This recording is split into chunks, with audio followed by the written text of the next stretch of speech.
शक्तिपुर गांव की सुबहें बड़ी अजब होती थीं। मुर्गे की बांग से पहले घरों में खटर पटर शुरू हो जाती। लेकिन इन सबके बीच एक घर ऐसा भी था जहां उम्मीदें अक्सर अलसाई सी रहती थीं। ये था मोहन का घर। मोहन दुबला पतला पर जिगर का बड़ा, माथे पर हमेशा चिंता की लकीरें जैसे किसी ने परमानेंट इंक से बना दी हो। उसकी पत्नी रुक्मणी जितनी सीधी उतनी ही मेहनती, और उनके दो बच्चे राधा और राजू।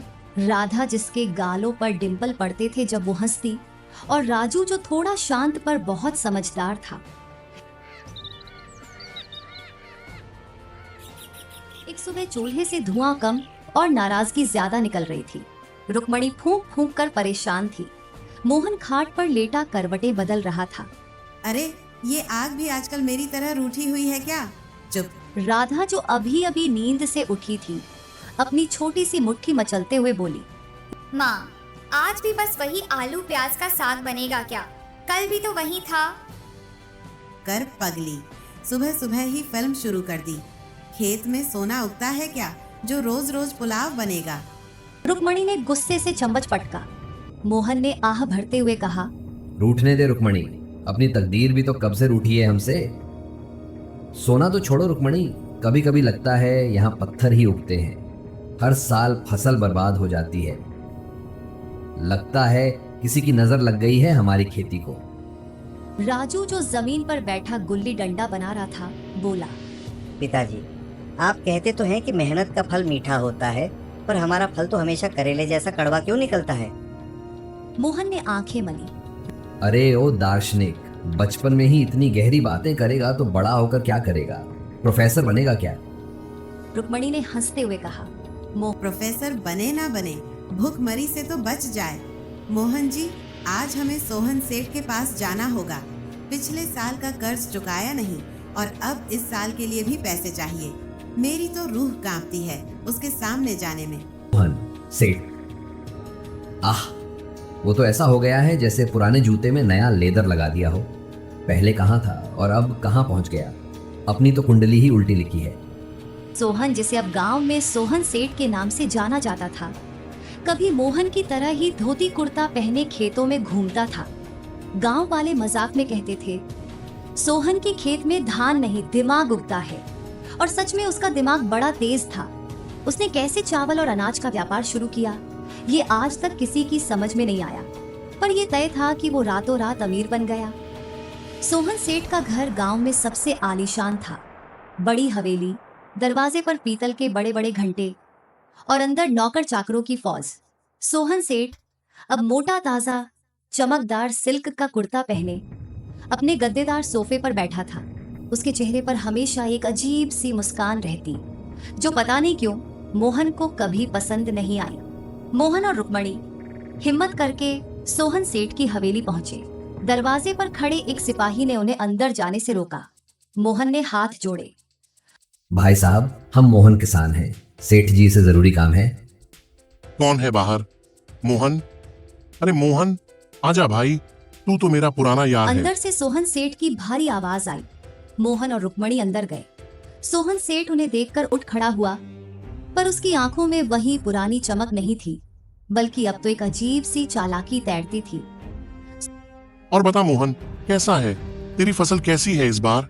सोहन ने ऐसे पूछा जैसे बहुत अपनापन हो। मोहन ने हिचकिचाते हुए कहा, पिछले साल का कर्ज। सेठ जी, आप तो जानते ही हैं, बारिश ने इस बार भी धोखा दे दिया। फसल कुछ खास नहीं है, कर्ज चुकाने में थोड़ी दिक्कत आ रही है। और सेठ जी, आप तो जानते हैं हमारी हालत। इस बार बस एक मौका दे दीजिए, अगली फसल बहुत अच्छी होगी, मुझे पूरा यकीन है। सोहन सेठ ने उसकी बात काट दी। रुक्मणी ने सहमी हुई आवाज में कहा, सेठ जी, हम तो बहुत मेहनत करते हैं, दिन रात खेतों में पसीना बहाते हैं। सोहन सेठ हंसने लगा, एक अजीब सी कर्कश हंसी। उसने अपनी छाती फुलाकर कहा, दिक्कत तो होगी ही, तुम लोग ना बस बैठे बैठे भगवान से उम्मीद करते हो। अरे थोड़ा दिमाग भी तो चलाओ। दुनिया कहां से कहां पहुंच गई और तुम अभी भी उसी पुराने ढर्रे पर चल रहे हो। अरे रुक्मणी भाभी, पसीना बहाने से पैसे नहीं आते, पैसे आते हैं दिमाग चलाने से। देखो मुझे, कहां था मैं और कहां पहुंच गया। और हाँ, इस बार का ब्याज पता है ना, पुराना भी और नया भी। अगर समय पर नहीं चुकाया तो अच्छा ठीक है, मैं तुम्हें एक मौका देता हूं, पर याद रखना, अगर इस बार भी तुमने धोखा दिया तो तुम्हारे खेत, तुम्हारा घर, सब मेरा। उसकी आवाज में धमकी साफ थी। मोहन का दिल धक से रह गया। सोहन ने अपनी मूंछों पर ताव दिया। मोहन और रुक्मणी ने एक दूसरे की ओर देखा। उनके पास कोई और चारा नहीं था। वे सिर झुकाकर वहां से लौट आए। अगले कुछ महीने मोहन और उसके परिवार के लिए एक अग्नि परीक्षा जैसे थे। मोहन ने दिन रात एक कर दिया, खेत को नए सिरे से तैयार किया। रुक्मणी और बच्चे भी मदद करते। राजू छोटे छोटे पौधों को पानी देता और राधा चिड़ियों को भगाती। मोहन ने एक शाम कहा। राजू देख, इस बार तो फसल सच में अच्छी हो रही है। ध्यान से देखा। राधा उछलने लगी। पिताजी, बालियां कितनी मोटी मोटी हैं। इस बार तो सोहन सेठ का कर्ज भी चुक जाएगा और हमारे लिए नए कपड़े भी आ जाएंगे। सिपाही। रुक्मणी मुस्कुराई। खेतों में सुनहरी बालियां लहलहा रही थी। मोहन का दिल खुशी से झूम उठा। उसे लगा जैसे उसके सारे दुख अब खत्म होने वाले थे। कटाई का दिन नजदीक था और मोहन ने सपने देखने शुरू कर दिए थे। बच्चों के लिए नए कपड़े, रुक्मणी के लिए एक नई साड़ी और सबसे बढ़कर कर्ज से मुक्ति का सुख। लेकिन नियति को कुछ और ही मंजूर था। गांव में एक अजीब सी खामोशी छाई हुई थी। रात के सन्नाटे में अचानक एक तेज रोशनी मोहन के खेत की तरफ से उठी। मोहन हड़बड़ाकर उठा। उसकी आंखों में डर साफ झलक रहा था। वह अपनी धोती संभालता हुआ भागा। पीछे पीछे रुक्मणी और बच्चे भी। दूर से ही आग की लपटें दिख रही थी, जो आसमान को छूने को बेताब थी। जैसे ही वे खेत के पास पहुंचे, उन्हें एक दिल दहला देने वाला दृश्य दिखा। पूरा खेत धू धू कर जल रहा था। एक एक बाली जो कुछ देर पहले तक सोने जैसी चमक रही थी, अब राख बन रही थी। मोहन वहीं जमीन पर घुटनों के बल बैठ गया। उसकी आंखों से आंसू बह रहे थे। सुबह तक आग बुझ चुकी थी, पर पीछे छोड़ गई थी सिर्फ राख और धुआं। और मोहन के दिल में एक गहरा दर्द जो शायद कभी नहीं भर पाता। गांव वाले धीरे धीरे जमा हो रहे थे। सबकी आंखों में दुख और सहानुभूति थी। मोहन ने किसी की बात पर ध्यान नहीं दिया। उसकी नजरें बस अपने जले हुए खेत पर टिकी थी, जहां उसकी सारी उम्मीदें जलकर खाक हो गई थी। उसका परिवार अब और भी बदहाली में पहुंच गया था। कर्ज का बोझ पहाड़ जैसा था और उसे चुकाने का कोई रास्ता नजर नहीं आ रहा था। मोहन उदास मन से अपने घर में बैठा था। तभी एक दिन सोहन सेठ उसके घर आया। उसके चेहरे पर एक अजीब सी मुस्कान थी, जैसे वह किसी योजना में कामयाब हो गया हो। सोहन ने बनावटी सहानुभूति दिखाते हुए कहा, और बता मोहन, कैसा है? तेरी फसल तो जल गई, बहुत बुरा हुआ। देख, तू मेरा पुराना दोस्त है, मैं तेरी मदद करना चाहता हूँ। आग, खेत में आग लगी है। क्या फायदा सोहन, सब कुछ तबाह हो गया। कहां से लाऊंगा पैसे? कैसे चुकाऊंगा तेरा कर्ज? तू मेरे साथ व्यापार कर।